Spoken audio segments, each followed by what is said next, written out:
DTS 76, in just a little bit over a week, SRL is coming to an end, but Iron Banner will be its replacement, and it brings along with it some sweet-looking gear as well as an Iron Banner shotgun. All that and more coming up.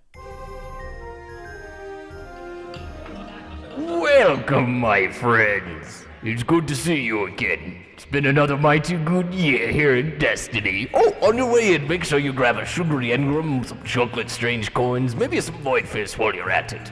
What's that? You brought me a gift? What could it be? DLC, maybe? Oh, okay, no. Oh, perhaps another raid. Oh, okay.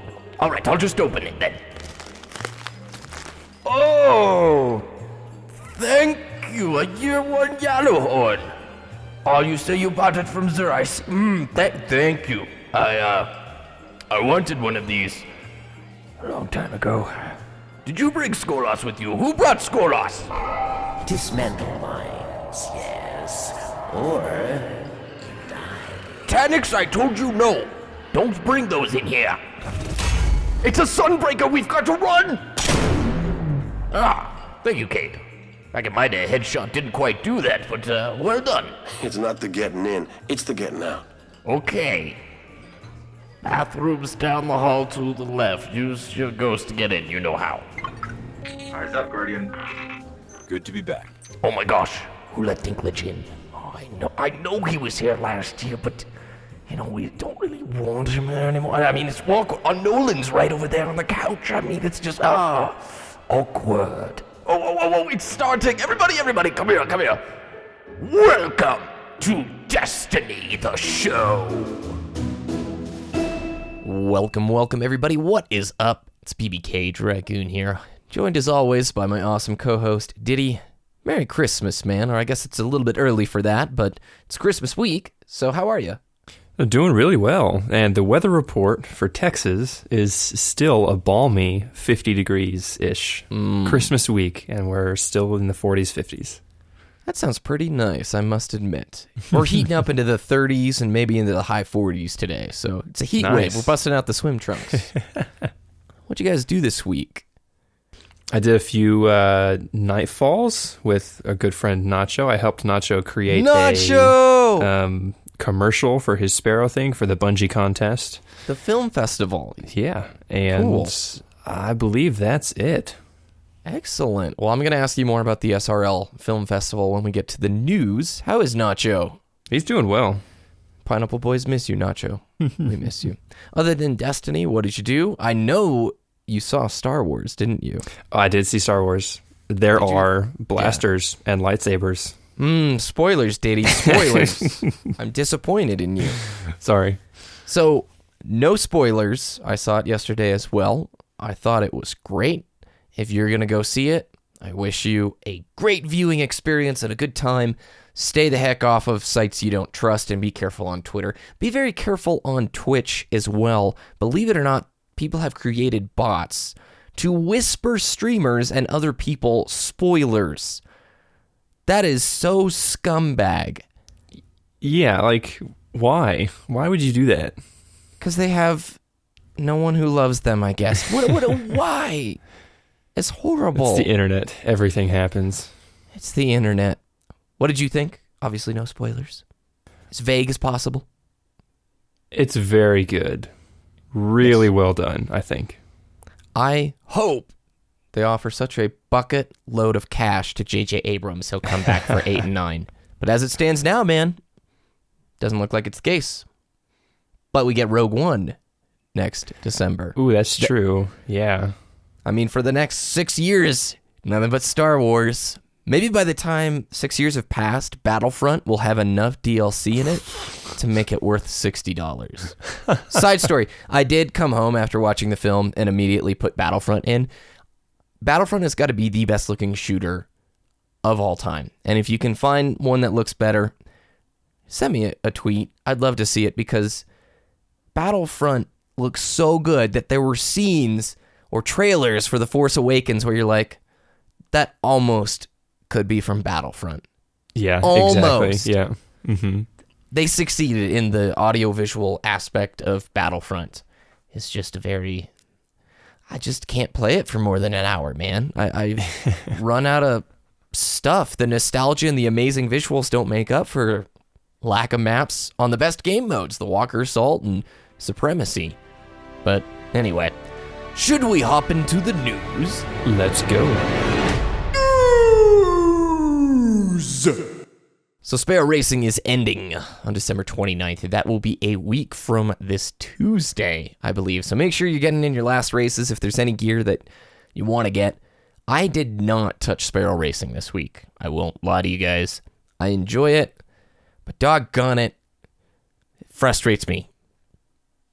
You think so? Sometimes, okay, some races, my Sparrow just must be a paperweight compared to the Tonka truck of everybody else who's like, you want to hit that gate? No! Get blown off the course, son. The waterfall shortcut. Do you know that one on Venus going downhill? Yeah. Love that. Did you hit the shortcut where you can land on the Fallen catch? The ship, not a catch, but the drop ship for the Fallen thing. Have you seen that? Yeah, I've been there once. I think it was by an accident, and I didn't know how to get to it again. You realize it's a path. Like after that thing, I was like, no way. That's pretty cool. So it was a nice event, but get your racing in. So the SRL Film Festival. What is this, Ditty? And tell us a little about the video, if you can, without spoilers, that you and Nacho put together. The Film Festival is just a competition that Bungie's putting on they have different categories for different themes of videos or media content that you can produce for Sparrow Racing League, and they pick winners, and I don't remember what the prizes are, but I don't either, but I'll pull it up while you're talking. It's finishing towards the end of the Sparrow Racing League. That's the deadline, I think. Yeah. And the commercial that we made is kind of like a car commercial for the Sparrow. Oh, nice. And I am the person driving the Sparrow, and Nacho has a little bit of a voiceover, and it's to a song, and it's pretty good. It's not very long. It's about a minute long, I think, because it's commercial length, so it's not going to be in-depth analysis of the Sparrow. No. So the grand prize, didn't mean to cut you off, sorry. Limited edition Destiny PS4, it's the white one, the Taken King. Oh, I love the way that PS4 looks. One winner in each category will get a Sparrow 3D model, SRL PS4 controller skin, SRL t-shirt, Collector's Edition Strange Coin, Destiny poster signed by the SRL dev team, and Movie of the Week emblem, which is pretty sweet. And 3 honorable mentions in each category get the Movie of the Week emblem. Have you seen the SRL PS4 controller skin? They're actually selling it on the Bungie shop. Yeah. Looks cool. I really want it. Do you know if it's adhesive? I would imagine it would probably have to be. I don't know. I really don't. It probably, I don't know. I'm not going to say anything. Okay, graphic design for SRL. Love the colors. Made the tower look pretty sweet. All right, so the film festival, that arrives, that goes, SRL goes. What happens when SRL goes, Ditty? Iron Banner. Yeah. So Iron Banner arrives when SRL leaves. This is our first Iron Banner on the brand new Year 2 patch from December. We don't have a cool name for it. Remember, patch 2.0 was what we called the patch way back this spring and this summer.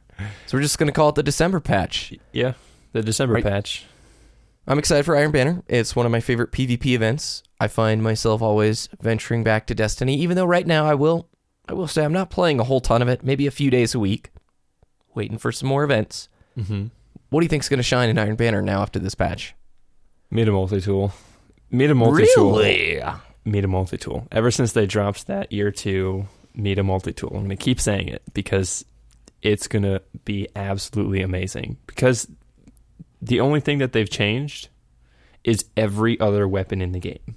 Meta multi-tool is so consistent and so reliable. And the fact that they finally have a Year 2 version of it, it means it's going to be used in Iron Banner this time around. I think you're going to see a lot of success if you use this scout rifle. I won't lie. I would like to buy a Meta, but I'm also debating a Year 2 last word. So I've been using my Year 1 last word now in the December patch. I think it's a lot more viable. The changes might have been subtle on paper in regards to hand cannons and giving you a little bit of a buff, but I really notice it with the last word. And I think if you run last word with a sniper combo, pretty stinking good again. If you watch a lot of streamers, it's also making a comeback in that scene. P.S. The Irene is gone. The Luck in the Chamber sniper is no more. What a refreshing change of pace, because now I have a handful of snipers that I can look at in my quiver and choose. I think I'm using the Tao Hao's Young or whatever it's called. It's a really high rate of fire, kind of like a Praedyth's Revenge for year 2, and I'm liking it a lot. Yeah, I would say we also have to remember that Sunbreakers were nerfed as well, and they're still going to be pretty strong in Iron Banner. We also don't know if it's going to be Iron Banner Clash, do we? They haven't said. Do we know which game mode? They haven't said which game mode, so it could be Clash. It could go back to it's Control. It's Control. I just read it, yeah. Oh, there it is. Yeah. It's in bold in the weekly update. Save your tweet! Save it! Delete it. So Delete it's going to be Control. Air Effects Supers, I think, are going to be a little bit better. Fist of Havoc, Nova Bomb, obviously. Tether. I'm still going to run Tether in Iron Banner with Black Hole, because it's you tether a point that they're capturing, and then you just tether all of those enemies, and then you just kill them all. It's easy. Listen to me talking like a pro. But yeah, I'm willing to bet. Well, the whole reason I started talking about Sunbreakers was snipers as well. We can now headshot kill them in their supers, so that's really with nice. high impact. Yeah. Yep. The rewards for this Iron Banner: an auto rifle, but the shotgun, dude. Rank 5. It's the Iron Banner shotgun. Same body, same design, same color as Fell Winter's Lie. We don't know what the stats look like just yet, nor do we know the perk rolls that are going to be on it. I am betting you rank up to 5. This is probably going to be a great shotgun. If it's anything even remotely close to the good old Fell Winter's Lie, this is a shotgun we're probably going to want to have. Now, their philosophy about shotguns has changed quite a bit since the days of the perfect god roll Fell Winters, your Hammerforge Return to Sender.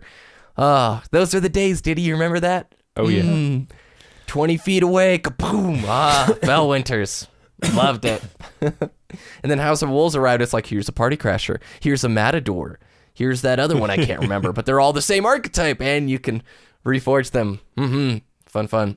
The armor looks pretty rad. This event, they have PlayStation exclusive armor, though, which sadly, being an Xbox peasant here, I won't be able to partake in. But oh my gosh, that PlayStation armor looks really, really cool. Warlock helmet has mohawks of spikes. The Titan helmet looks like a knight from medieval times. That was the only descriptor I could think of. And the cloak for the hunter, it looks like it's almost made out of chainmail, doesn't it? Yeah, it looks way better than the wolf on your head. It does. It looks a million times better. Even though that wolf class item gives you increased Iron Banner reputation, I never want to wear it because it looks so Look dumb. how big it looks from the back.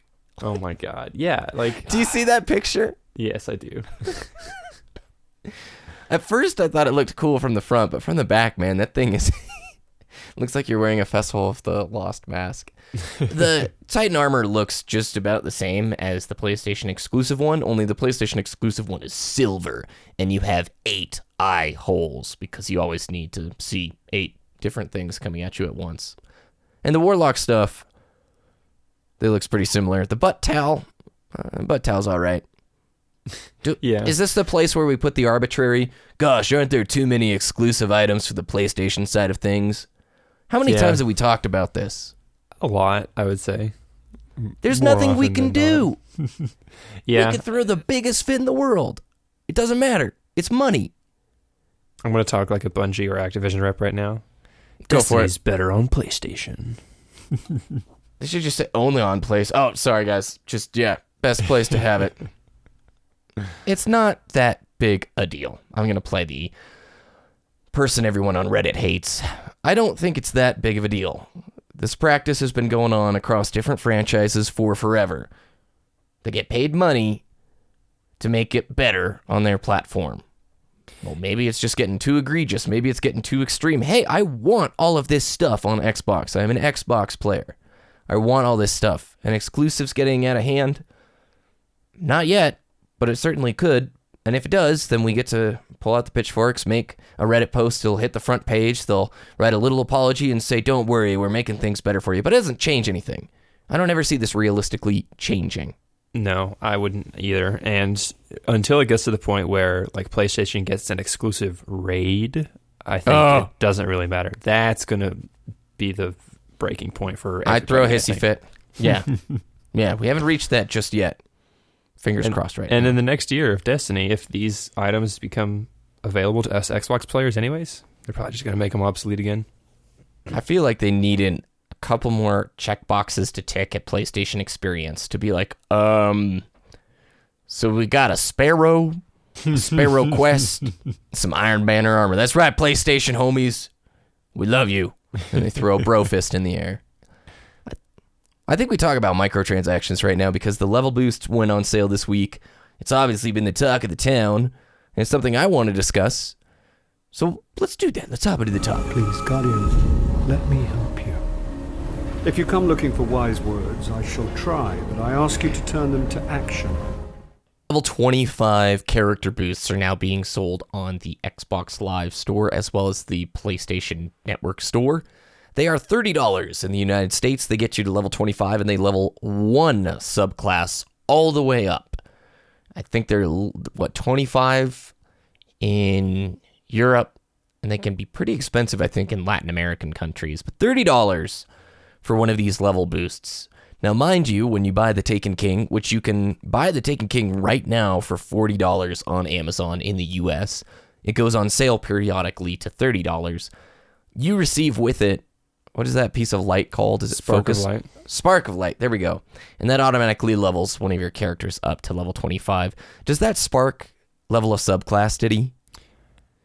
I don't remember, and I don't think so. I don't think it does. So this boost, I think the biggest benefit of this $30 character boost is not the level 25, but the subclass. The subclass grind, we both can probably agree, is a lot longer than getting to level 25, which if you're doing bounties and you're now using the Taken King, which has adjusted the XP rates down below what they used to be, getting to level 25 is something you could probably do in 8 to 10 hours.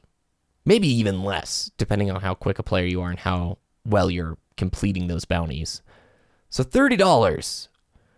What's your initial reaction, Ditty? Because when I saw it, I'm like, dude, that is expensive. That is the price of the Taken King, virtually. Yeah, almost. And I don't know. I mean, for a new player coming in,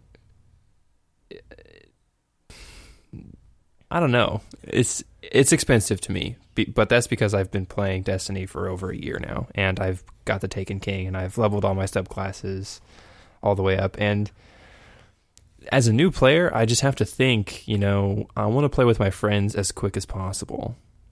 How can I do that? Oh, hey, there's this buff that I can get, but I have to pay for it. Maybe I want to do that.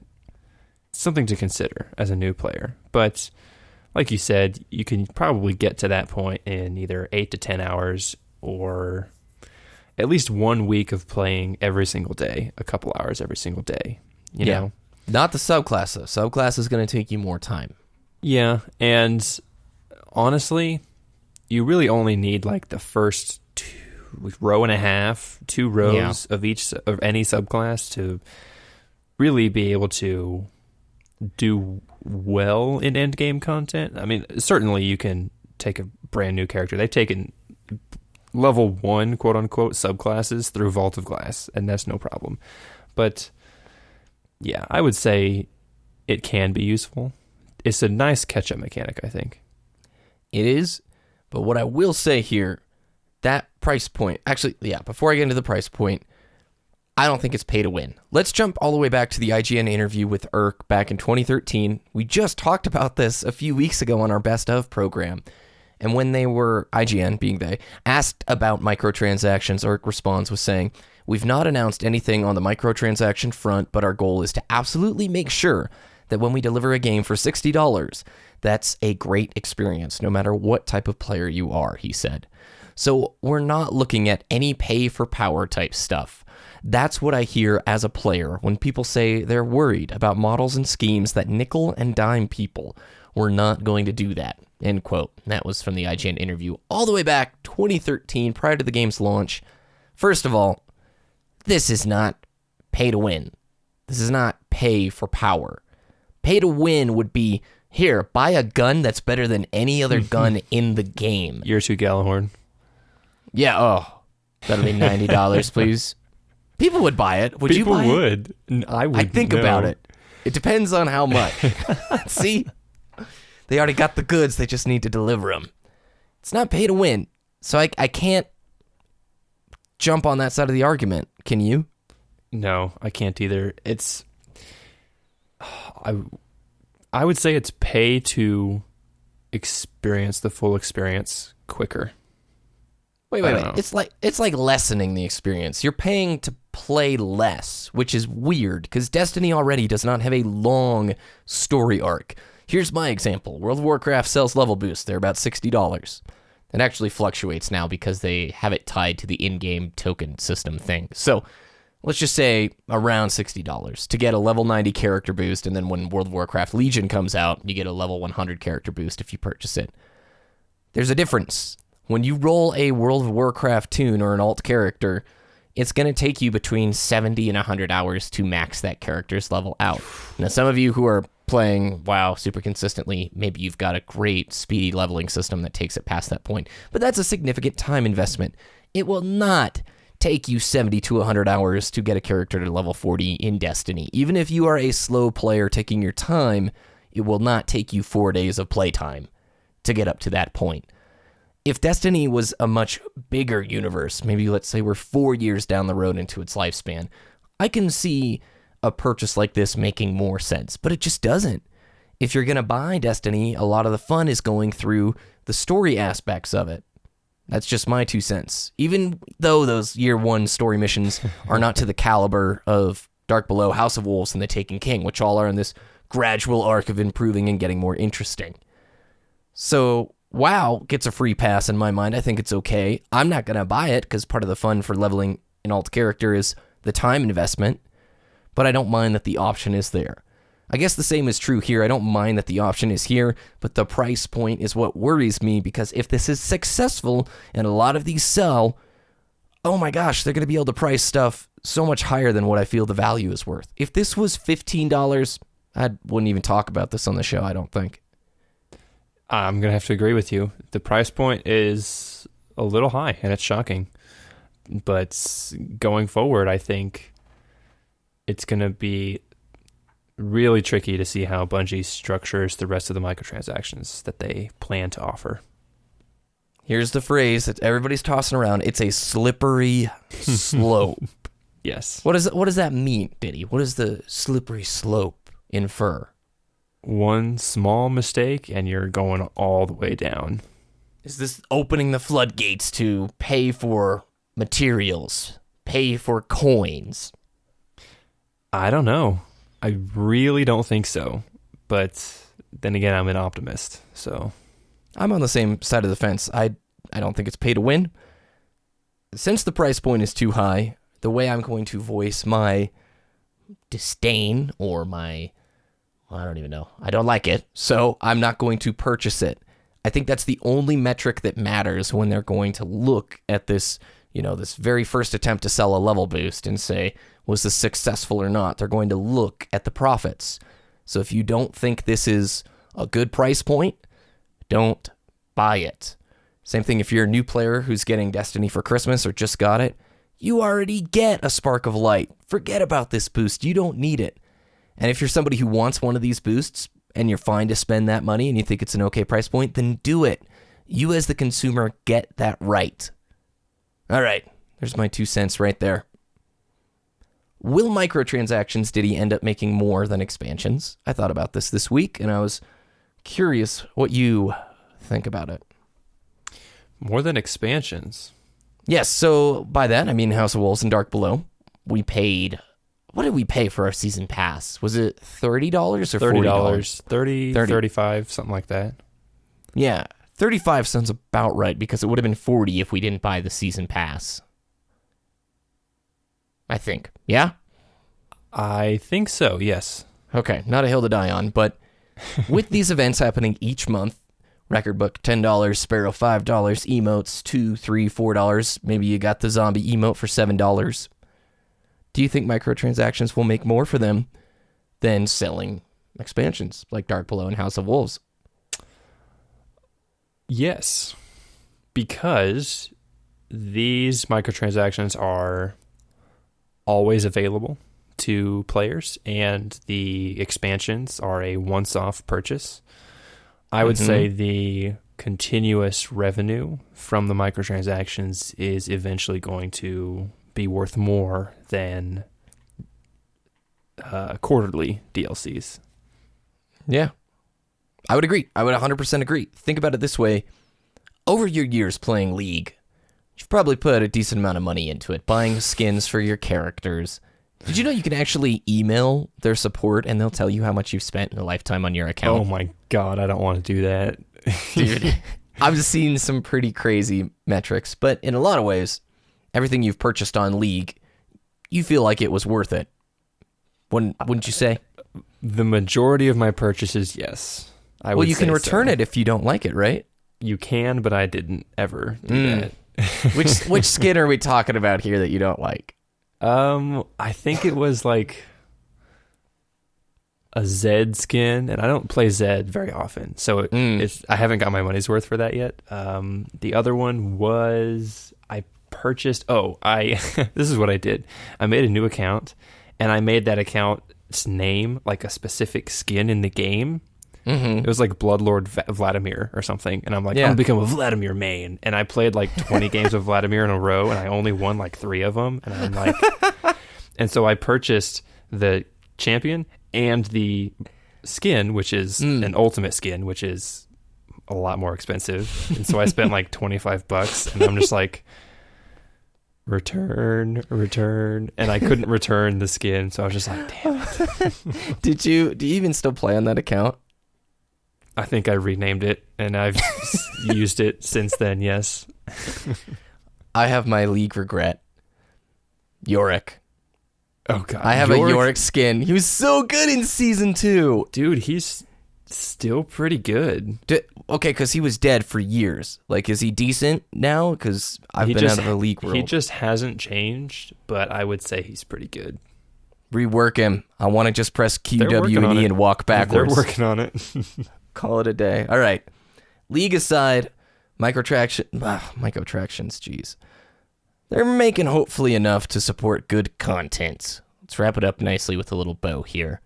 I need to see more events. I want to see how our microtransaction funding is going to create substantial events. Festival of the Lost, cool, charming, not much content. Sparrow Racing League, more content, cool to see a new game mode, but still, I want more substance, more tracks, more mechanics, more things to let the player dive into past. I won't lie. I don't see myself playing more than probably 7, wow, that's a huge estimate, 5 hours of Sparrow Racing League across the whole event. I just don't. And if you guys enjoyed it for more than that, that's great. I'm not saying you shouldn't. But January event, February event, I want to see something I can pour a lot of time into. Maybe I'm asking too much, but who knows? Looking forward, I would say Bungie almost has to go that route. You know, Sparrow Racing League was nice, but a lot of players were craving more in-depth content. Looking forward, I think if it's not going to be like that the next time, and then the third time after that, if it hasn't improved in terms of depth, I think these events are not going to be successful in year 2 of Destiny. But here's hoping. Good events, I'll support microtransactions. Bad events, I probably won't. And also the micros have to be pretty sweet. I think that's going to do it. Wrapping up our discussion here, I want to say a quick thank you to all the listeners of Destiny, the show, over 2015. This is our Christmas show, and just thank you guys for listening and supporting us. To any of you who hung out in streams, to those of you who donated, to those of you we got to play with or who tweet us, who just even liked one of our posts over on Twitter. Is that what they do now? It's not favorite, it's liking. Yeah, it's liking. If you've done any of that stuff, you guys, thank you so much. You know, Destiny's been sort of news dry since probably November. And Ditty and I both know that. It's our goal to try and bring cool, hopefully entertaining discussion to you guys, even in those dry news periods. And it might not be the most positive time in the community, but Ditty and I would like to keep Destiny the show something positive, cool, and maybe a place you drop by once a week to keep your foot in the door and maybe pay attention to when Destiny picks back up again. I'm saying this all because we might small talk a little here and there about League or something else, because we don't have giant patch notes to read and we don't have Mega Man data mining stuff to go after anymore. Anyway, thank you guys very much. It's been a fantastic year and we're looking forward to 2016. Ditty, where can people find your content? Twitter.com/DittyDTS, DITTY-DTS, and YouTube.com/Wooshness, WOOOSHNESS. We'd like to tell you to go check out DestinyTracker.com, the best place to track your stats in the Destiny universe. Maybe do some end-of-year review, see what activities or KDs or stuff you've done. Check us out over on DestinyTheShow.com for all the links from today and more. Follow us on Twitter at DestinyTheShow. Same thing on Twitch. You can follow me at BBKDRAGOON and the same name over on YouTube. Merry Christmas, Happy Holidays. We'll see you next time.